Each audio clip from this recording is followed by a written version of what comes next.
Organic farming is one of the biggest growing trends of the 21st century. The current common belief regarding organic farming is that it is beneficial to the environment when compared to conventional methods. However, Caesar argued that farming has a negative effect on the earth. I'm going to show you how his argument is weak. The claims he used to argue was that organic farming uses more land, it fails to feed everyone, it produces more carbon dioxide, and organic products are hard to ship because of the small number of farms. However, the data from some of the evidence he used is flawed, while some claims are not even relevant to the main claim. The first secondary claim is that organic farming uses more land. While this is true, the claims may have been exaggerated. A 2007 study used for evidence states that organic milk uses 80% more land than conventional methods. However, a 2012 USDA study states that this is more around 25%. He also makes the argument that additional farmland would stunt suburban growth and lead to housing issues. This is not a reasonable point. According to realitytrack.com, there are 14.2 million vacant houses in the United States. And additionally, according to AtlanticCities.com, cities are growing slightly faster than suburbs, showing that the compact space in cities will be more important than sprawling suburbs in the future.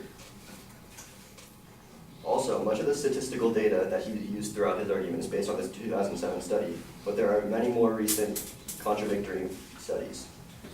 The second secondary claim is that organic farming will fail to feed everyone, but this is irrelevant to the proposition. Not only is this a negative effect on humans and not the earth, but all methods of farming fail to feed everyone. The hunger problem, or if this was about the hunger problem, it would be more easily solved if food waste was reduced.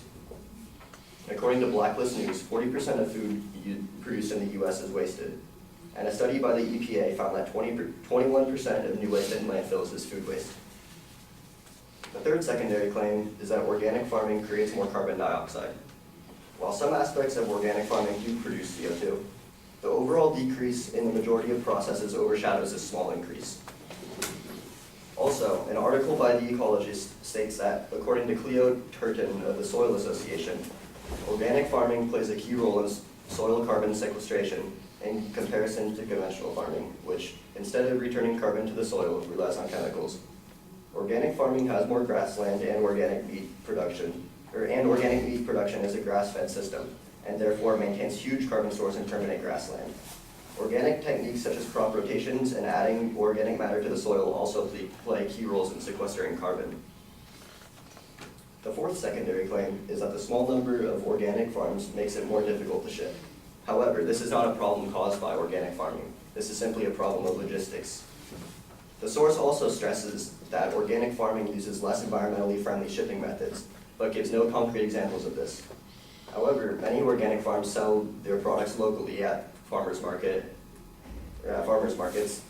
which are more eco-friendly and cheaper to transport.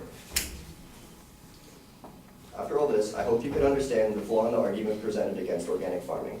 And even if it is harmful to the earth in some ways, it is far less so than conventional methods. Thank you.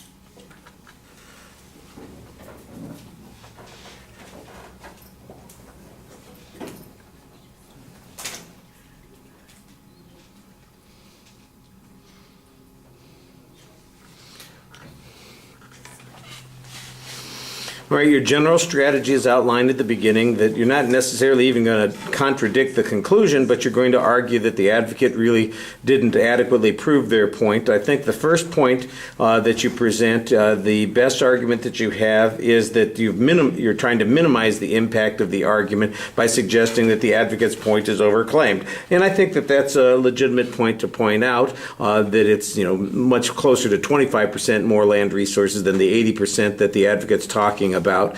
I thought the better argument, though, was the one that suggested that it's not likely to have an impact on any of the housing issues that are faced by the population, which seemed to be the claim that the advocate was making, that we're going to run into this problem with our populations and where they're going to live. The information about the number of vacant housings, I thought that was an interesting idea. That probably worked. I thought the stronger evidence was the notion that cities are increasing faster than the suburbs, and it seems like it's less likely that we're going to be expanding in those areas in the future, so it should be less of a problem.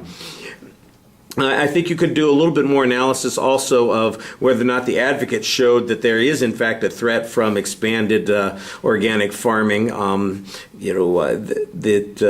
much more space is being taken up, whether or not there are any indications that is creating a problem currently. I like the counterclaim that you came up with, but I think you could still legitimately challenge the advocate's argument on that point.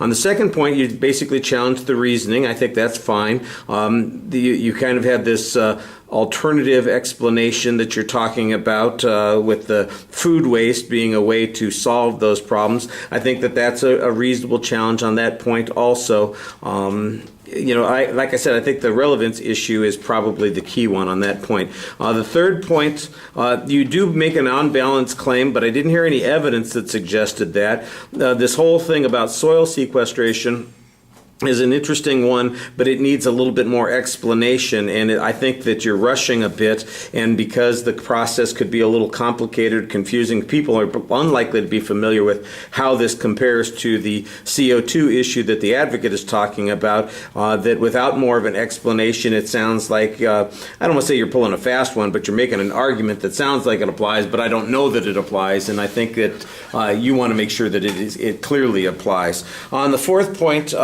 you challenged the legitimacy of the argument and its relevance. I think that's okay. I thought that you had a good argument that suggests that organic farming is primarily done through local sales and that that's a good thing. That's a good counterclaim on that. We need some evidence to go with it. And I know that there's a lot of, there's this whole movement going around, grown locally, sold locally, that kind of thing. Eat locally, buy locally, that sort of thing. And it's probably not that hard to find some information that suggests that that's primarily where the organic farmers are making their product available. It's much more local, and so the transportation costs are less likely to be as high as the advocate's talking about. All right.